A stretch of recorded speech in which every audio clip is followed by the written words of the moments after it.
हिसार के महाराजा अग्रसेन एयरपोर्ट से सेवाएं आज होंगी शुरू। ये बड़ी जानकारी हम आप तक पहुंचा रहे हैं। जयपुर के लिए सीधी उड़ान सेवा होगी शुरू और सीएम नायब सिंह सैनी वर्चुअली करेंगे शुभारंभ।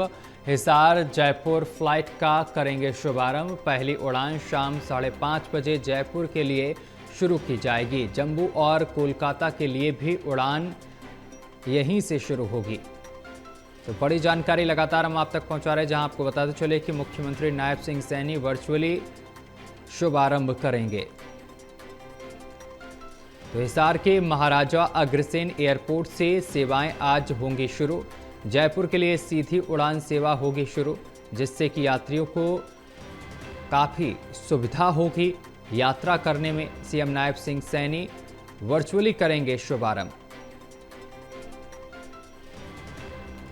और हिसार जयपुर फ्लाइट का करेंगे शुभारंभ। बड़ी जानकारी हम आप तक पहुंचा रहे हैं। पहली उड़ान शाम 5:30 बजे जयपुर के लिए शुरू की जाएगी।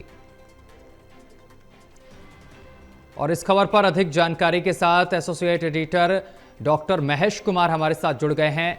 महेश जी, हिसार के महाराजा अग्रसेन एयरपोर्ट से सेवाएं आज से शुरू हो रही हैं, क्या कुछ पूरी जानकारी?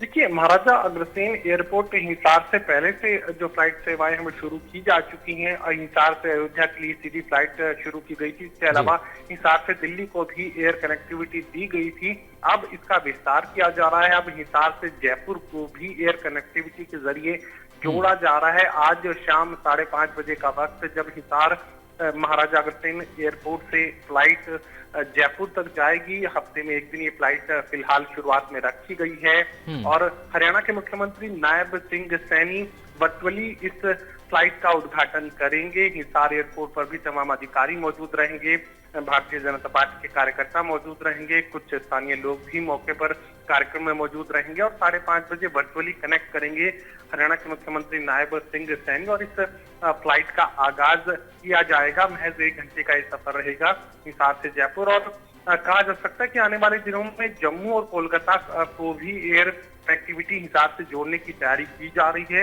इस फ्लाइट के बाद अगली जो फ्लाइट है वो जम्मू और कोलकाता की शुरू की जा सकती है। तो एक तरीके से डोमेस्टिक एयरपोर्ट के फर्स्ट फेज में डोमेस्टिक एयरपोर्ट के रूप में विस्तार हिसार एयरपोर्ट का देखने को मिल रहा है। और ये भी कहा जा रहा है कि डोमेस्टिक एयरपोर्ट के कामयाब होने के साथ ही उसके बाद इसे इंटरनेशनल एयरपोर्ट में तब्दील किया जाएगा। इसके अलावा एक इंडस्ट्रियल हब भी मुख्यमंत्री की तरफ से घोषित किया गया है। जो 7,500 एकड़ हिसार एयरपोर्ट की जमीन है, आरक्षित जमीन है, उसमें करीब 2,500 एकड़ में ये जो इंडस्ट्रियल हब है वो हिसार में तैयार किया जाना। तो एक तरीके से विस्तार जो है, एक रफ्तार जो है वो हिसार के विकास की इस वक्त देखने को मिल रही है। महेश जी, जिस तरीके से उड़ानों में विस्तार हुआ है, आप बता रहे हैं जिस तरीके से जयपुर के लिए आज से सेवाएं शुरू हो जाएंगी, ऐसे में जम्मू और कोलकाता के लिए सेवाएं कब तक शुरू होंगी, कितना वक्त लगेगा?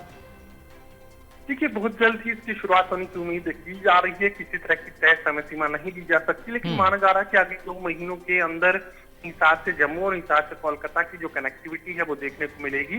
फिलहाल चूंकि ये एयरलाइंस के साथ जो है समझौता सरकार की तरफ से किया गया है, जिसमें सरकार ने ये सुनिश्चित किया है कि पहले 6 महीनों के लिए जो भी एयरलाइंस की जो कैपेसिटी है, लोडिंग कैपेसिटी है, उसकी 50% टिकटों की जो सीटों की गारंटी है वो हरियाणा सरकार की तरफ से समझौते के तहत दी गई है। अगर कुल सीटों की संख्या में अगर आधा से भी कम जो है फ्लाइट को सवारियां मिलती हैं, तो वो जो गारंटी है सरकार की तरफ से दी गई है।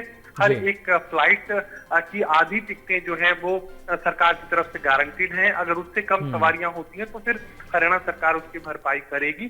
फिलहाल ये मानकर चलिए कि आज जयपुर के लिए फ्लाइट की शुरुआत हो रही है, उसके बाद जम्मू और कोलकाता के लिए भी फ्लाइट की शुरुआत की जानी।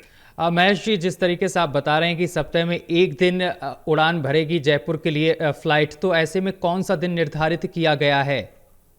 देखिए, बिल्कुल आज का ही ये दिन रखा गया है। शुक्रवार के दिन ये जो फ्लाइट है हर हफ्ते उड़ान भरेगी। और आने वाले वक्त में इसकी जो फ्रीक्वेंसी है वो उपलब्धता के आधार पर, सवारियों की संख्या के आधार पर बढ़ाई जा सकती है। शुरुआती तौर पर इसे शुक्रवार के दिन के लिए रखा गया। बहुत शुक्रिया आपका महेश जी, हमारे साथ जुड़ने के लिए और तमाम जानकारी साझा करने के लिए।